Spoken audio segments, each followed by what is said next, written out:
Welcome to microbiology world. Okay, so நம்ம இன்னைக்கு என்ன பார்க்க போறோம் அப்படின்னா மைக்ரோஸ்கோபி பத்தி பார்க்க போறோம். ஸோ நீங்க இங்க ஒரு பிக்சர் பார்க்குறீங்கல்ல, இந்த பிக்சர் என்ன அப்படின்னா ஃபர்ஸ்ட் மைக்ரோஸ்கோப் கண்டுபிடிச்ச பிக்சர் தான் இது. பர்சன் நேம் வந்து ஜான் மார்ஷல். அவர் வந்து ஃபர்ஸ்ட் கண்டுபிடிச்சது மைக்ரோஸ்கோப் வந்து இப்படிதான் இருந்துச்சு. ஸோ எதுக்காக மைக்ரோஸ்கோப் தேவை நமக்கு? இந்த பிக்சர்ல பாத்தீங்கன்னா different types of microscope, light microscope, electron microscope அப்படிலாம் இருக்கு. ஸோ இந்த பிக்சர்ல பாத்தீங்கன்னா ஒரு மனுஷன் வந்து எவ்வளோ மைன்யூட்டான ஆர்கானிசம் பார்க்க முடியும் அப்படின்னா, இங்க பாத்தீங்கன்னா ஃப்ராக் எக் பார்க்கலாம், சிக்கன் எக் பார்க்கலாம், length of some nerve and muscle cells பார்க்கலாம், human height 10 millimeter, 1 millimeter, 0.1 meter, 1 centimeter, 1 millimeter. இன்னும் நல்ல ஷார்ப்பா ஐ பவர் இருக்கிறவங்க வந்து கொஞ்சம் கம்மியா பார்க்கலாம். ஸோ இதெல்லாம் வந்து அன்எய்டட் ஐ. ஸோ ஒரு நார்மலான மனுஷன் வந்து பார்க்க வேண்டியது.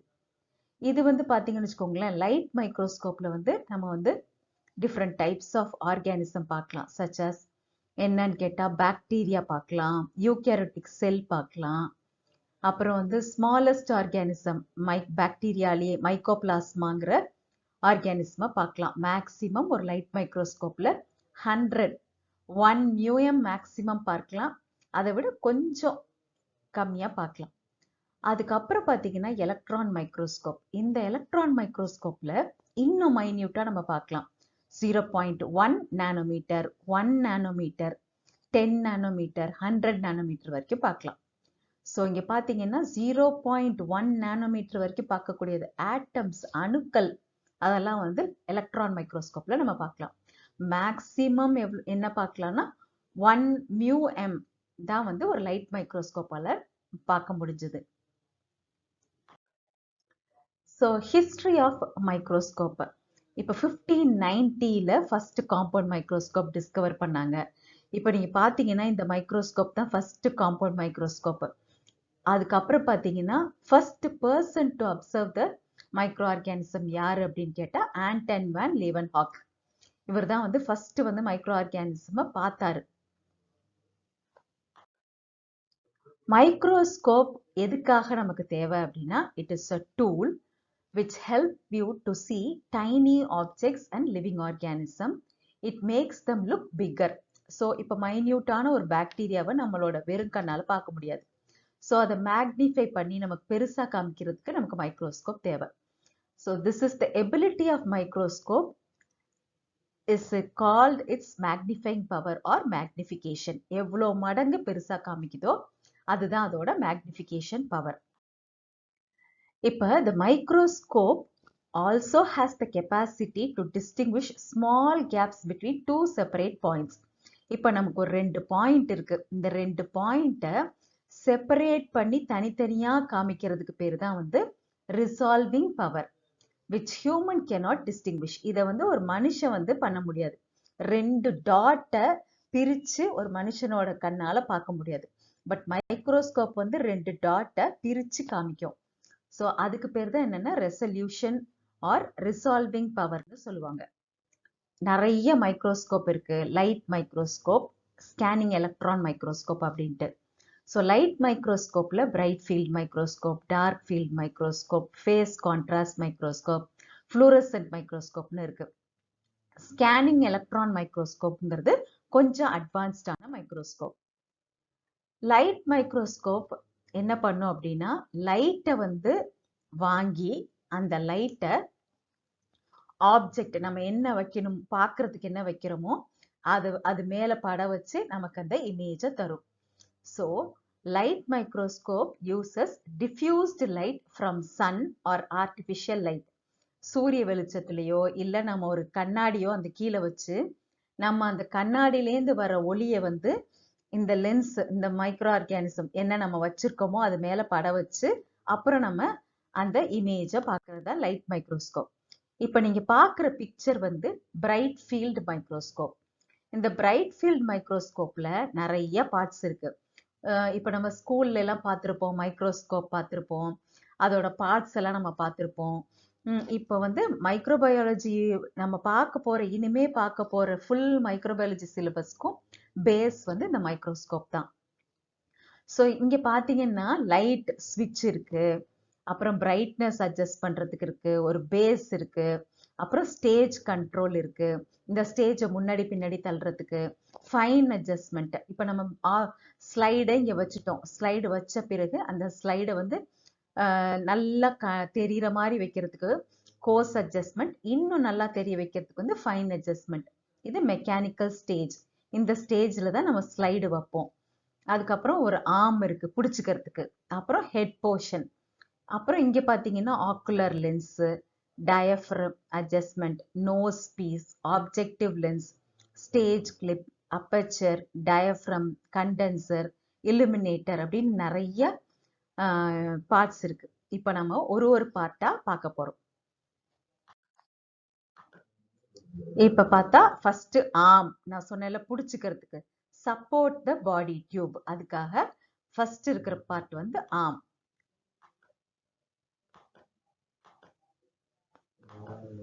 செகண்ட் பார்ட் பார்த்தீங்கன்னா பேஸ், இந்த அடித்தளம், support and stabilise the microscope. அடுத்த பார்ட், தேர்ட் பார்ட் என்னன்னு பார்த்தீங்கன்னா ஐபீஸ். ஐபீஸ் தான் வந்து நம்ம கண்ணில் வச்சு பார்க்குற இடம். Magnify the image produced by objective lens. இந்த அப்ஜெக்டிவ் லென்ஸ் வந்து இங்கே நம்ம வச்சிருக்க சப்ஸ்டன்ஸை வந்து பார்க்கறதுக்கு ஒரு 10 மடங்கு ஜாஸ்தியாக்கி கொடுத்துச்சுன்னா அதை வந்து இன்னொரு 10 மடங்கு இன்னும் ஜாஸ்தியாக மேக்னிஃபை பண்ணி நம்ம ஐபீஸ்ல பார்ப்போம். அப்புறம் வந்து body tube. So maintain the proper distance between the objective and the ocular lens. So body டியூப்ங்கிறது பார்த்தீங்கன்னு வச்சுக்கோங்களேன், இங்கே ஆப்ஜெக்டிவ் லென்ஸ் இருக்கு, இங்கே ஐபீஸ் இருக்கு. இது ரெண்டுத்துக்கும் நடுவில் நிறைய ஸ்பேஸ் இருக்கு, அதுதான் வந்து பாடி டியூப். அடுத்தது வந்து கோர்ஸ் அட்ஜஸ்ட்மெண்ட். நான் இங்கே சொன்னேன்ல 2 இருக்கும் திருவிறத்துக்கிட்டு, அதில் ஒன்று வந்து பார்த்தீங்கன்னா கோர்ஸ் அட்ஜஸ்ட்மெண்ட், அதுக்கப்புறம் ஃபைன் அட்ஜஸ்ட்மெண்ட்னு இருக்கு. Move stage up and down and large amount for focusing. நம்ம இதை வந்து திருவி தான் நம்ம வந்து அந்த இமேஜை கிளியராக பார்க்க முடியும், அதுக்காக அது. அதுக்கப்புறம் ஃபைன் அட்ஜஸ்ட்மெண்ட் நாப், அதுக்கு கீழேயே இருக்கும். கோர்ஸ் அட்ஜஸ்ட்மெண்ட் நாப் மேலே இருக்கும், கீழே வந்து ஃபைன் அட்ஜஸ்ட்மெண்ட் நாப் இருக்கும். இது எதுக்கு அப்படின்னா small round knob on the side of the microscope. இது வந்து ஃபைன் டியூன் பண்ணி focus the specimen after using the coarse adjustment. First நம்ம அந்த கோர்ஸ் அட்ஜஸ்ட்மெண்ட்டை பண்ணணும், அப்புறம் தான் ஃபைன் அட்ஜஸ்ட்மெண்ட் பண்ணணும். அதுக்கப்புறம் லைட் சோர்ஸ். இங்கே நான் சொன்னேன்ல, இங்கே ஒரு ஸ்விட்ச் மாதிரி இருக்கும், அதை ஆன் பண்ணோன்னா லைட் எரியும். அந்த லைட் வந்து இந்த ஸ்பெசிமன் மேலே பட்டு அதுக்கப்புறம் இந்த அப்ஜெக்டிவ் லென்ஸ் இந்த லைட்டை வாங்கி நமக்கு இந்த கண்ணுக்கு இந்த இமேஜை காமிக்கும். So provides the light for viewing the slide, projects the light upward through the diaphragm, the specimen and the lens. First இந்த டயஃப்ரம்ல படும், அப்புறம் ஸ்பெசிமன்ல, அப்புறம் லென்ஸ்ல பட்டு நமக்கு இமேஜ் தெரியும். அதுக்கப்புறம் டயஃப்ரம். இங்கே ஒரு டயஃப்ரம்னு ஒரு பார்ட் இருக்கு. இது எதுக்கு அப்படின்னு கேட்டா control the amount of light passing through the slide. அப்படியே பளிச்சுன்னு லைட் விழுந்தா நமக்கு அந்த இங்க வச்சிருக்க ஸ்பெசிமன் வந்து நமக்கு கண்ணுக்கு நல்லா தெரியாது. அதனால அந்த லைட்டை கரெக்டா அட்ஜஸ்ட் பண்ணி விடும், அதுக்கு தான் அந்த டயஃப்ரம். அடுத்தது stage and clip. Stage and clips பார்த்தீங்கன்னா இங்கே பார்த்தீங்கன்னா மெக்கானிக்கல் ஸ்டேஜ் இருக்கும், அப்புறம் இங்கே ஒரு கிளிப் இருக்கும். கிளிப் எதுக்கு அப்படின்னா நம்ம அந்த ஸ்லைடு வைக்கும்போது அது மூவ் ஆகாமல் இருக்கிறதுக்காக அந்த clip. So hold the slide in place, support the slide being viewed, அதுக்காக ஸ்டேஜ் நமக்கு. அதுக்கப்புறம் objective lens, condenser lens, 2 types of lens இருக்கு. இந்த அப்ஜெக்டிவ் லென்ஸ் பார்த்தீங்கன்னு வச்சுக்கோங்களேன், இந்த அப்ஜெக்டிவ் லென்ஸ்ல 4 டிஃப்ரெண்ட் அப்ஜெக்டிவ் லென்ஸ் இருக்கு. 3 அல்லது 4, 4x, 10x, 40x, 100xன்னு இருக்கும். எக்ஸுங்கிறது என்னன்னா number of time the image gets magnified. 4 மடங்கு, 10 மடங்கு, 40 மடங்கு, 100 மடங்கு அப்படியே பெருசாக்கி அந்த இமேஜை நமக்கு காமிக்கும். கண்டென்சர் லென்ஸ் எதுக்கு அப்படின்னா to condense the light and focus on to the specimen. Condenser lens வந்து are more powerful at higher powers, 400x and above. So microscope within stage condenser lenses render a sharp image than those with no lens. So இதுக்கு தான் வந்து condenser lens. Condenser lens எதுக்கு அப்படின்னா light வந்து அங்கங்க பிரிஞ்சு போகாம அப்படியே கண்டென்ஸ் பண்ணி அந்த லைட்டை வந்து ஸ்பெசிமன் மேல பட வைக்கிறதுக்காக கண்டென்சர் லென்ஸ். அடுத்தது அப்ஜெக்டிவ் லென்ஸ். நான் சொன்னேன்ல 4 விதமான அப்ஜெக்டிவ் லென்ஸ் இருக்கு. 4x, 10x, 40x, 100x இருக்குன்னு சொன்னேன்ல, அதை தான் இந்த பிக்சர்ல இங்க காமிச்சிருக்காங்க. அதுக்கப்புறம் பார்த்தீங்கன்னா eyepiece lens we get total magnification of 40x, 4x times, 10x, 100x, 400x and 1000x. So shortest lens is the lowest power, the longest one is the lens with the greatest power. So எப்பயுமே பார்த்தீங்கன்னா shortest lens இருந்துச்சுன்னா power வந்து லோவா இருக்கும். the longest ஒன்னுனா the lens, எந்த lens வந்து longest lens இருக்கோ அது வந்து greatest power காமிக்கும். High power objective lens are retractable. This means that if that hit a slide, the end of the lens will push in, thereby protecting the lens and the slide. So அதுதான் அதோட வேலை. So high power objective lens இப்போ நம்ம வந்து கரெக்டாக microscope வந்து slide வச்சு அந்த ஸ்டேஜ் கிளிப்பை வச்சு செட் பண்ணிட்டு இப்போ நம்ம இமேஜை பார்க்குறோம்ல, அப்போ என்ன பண்ணணும் அப்படின்னா ஒரு இப்போ ஃபர்ஸ்ட் வந்து 4xல 4 மடங்கு தான் பெருசாக தெரியும், 40xல 40 மடங்கு, 10xல 10 மடங்கு. இப்போ எனக்கு இன்னும் கிளியராக தெரியணும் அப்படின்னா அதுக்கு ஒரு ஆயில் ஒரு ட்ராப் ஆட் பண்ணுவோம். எங்கே ஆட் பண்ணுவோம்னா நம்ம ஸ்பெசிமன் வச்சுருக்கோம்ல அந்த ஸ்லைடு மேல ஒரு டிராப் ஆயில். அந்த ஆயில் பேர் என்ன அப்படின்னா சிடர்வுட் ஆயில். இந்த ஆயிலை ஆட் பண்ணி அதுக்கப்புறம் நம்ம வந்து 100xல திருப்பிட்டு இமேஜ் நம்ம பார்த்தோம் அப்படின்னா கிளியரா நமக்கு இமேஜ் தெரியும். So focus only with fine focus. Hopefully the specimen will come into focus easily. To not change focus dramatically. So ஒரு டிராப் ஆயில் யூஸ் பண்ணிட்டு கரெக்டா அந்த கோர்ஸ் அட்ஜஸ்ட்மெண்ட், ஃபைன் அட்ஜஸ்ட்மெண்ட்டை திருவி கரெக்டா அந்த இமேஜை நம்ம பார்க்கணும். அப்புறம் ரிவால்விங் நோஸ் பீஸ். இப்போ நமக்கு ரிவால்விங் நோஸ் பீஸ் அந்த அப்ஜெக்டிவ் லென்ஸ் இருக்குல்ல, அதை திருப்புறதுக்கு ஒரு திருவுறது ஒன்று மேல இருக்கும். Rotates to allow use of different power. So அதுக்காக தான் நம்ம வந்து டிஃப்ரெண்ட் பவர்ஸை யூஸ் பண்ணுவோம். Inclination joint. ஸோ இங்கே பார்த்தீங்கன்னு வச்சுக்கோங்களேன், இதுக்கு பேர் support the arm and control the body of the microscope. ஏற்கனவே நான் சொன்னேன், இது பாடி ஆஃப் த மைக்ரோஸ்கோப், இது வந்து ஆர்ம். இது ரெண்டுத்தையும் சப்போர்ட் பண்ற அந்த பாயிண்ட் வந்து இன்க்ளினேஷன் பாயிண்ட். இப்போ நம்ம சில வெக்காபுலரி முக்கியமான இன்ஃபர்மேஷன் இந்த மைக்ரோஸ்கோப் பத்தி தெரிஞ்சுக்கணும். மேக்னிஃபிகேஷன் என்ன அப்படின்னா பல மடங்கு பெருசா காமிக்கிறதுக்கு பேரு மேக்னிஃபிகேஷன். ரெசல்யூஷன் அப்படிங்கிறது என்னன்னா 2 பாயிண்ட் க்ளோஸா இருக்கிற பாயிண்ட்டை பிரிச்சு கிளியரா காமிக்கிறது தான் வந்து ரெசல்யூஷன். ஸோ இது வரைக்கும் உங்களுக்கு எல்லா ஸ்லைடும் நல்லா புரிஞ்சிருக்கும்னு நினைக்கிறேன். இப்போ நீங்க இந்த ஸ்லைட்ல பார்த்தீங்கன்னு வச்சுக்கோங்களேன், different types of low power, high power, oil இமர்ஷன்ல எப்படி மேக்னிஃபிகேஷன் இருக்கும்.